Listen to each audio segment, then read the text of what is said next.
So I decided to make a couple cat shelters using 2 large storage bins. This is not an in-depth tutorial, it's just something I decided to do. When cutting the hole, it's recommended to put it to the side of the storage containers so the cat has plenty of room to hide once they're inside. When you cut the box, make sure it's a few inches above the ground so it doesn't get flooded with water. Here I redrew it's a 6" by 6" square.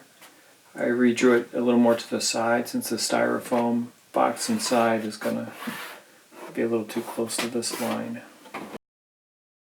You need a styrofoam container to fit inside of the storage bins, maybe an emergency blanket for insulation, straw is recommended for insulation, and an X-acto knife or likely a larger knife. And we're going to fill those sides with straw, not hay, because I guess hay gets too moldy and cold. It's also recommended to get an emergency blanket for insulation for the inside of the storage bin. It reflects heat, so that'll be good for very cold nights for a cat seeking shelter. And put the straw over the emergency blanket.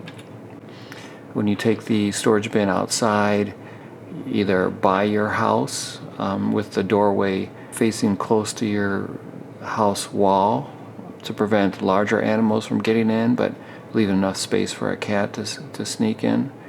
Another option would be to put it in a more natural environment, like perhaps some woods in the area.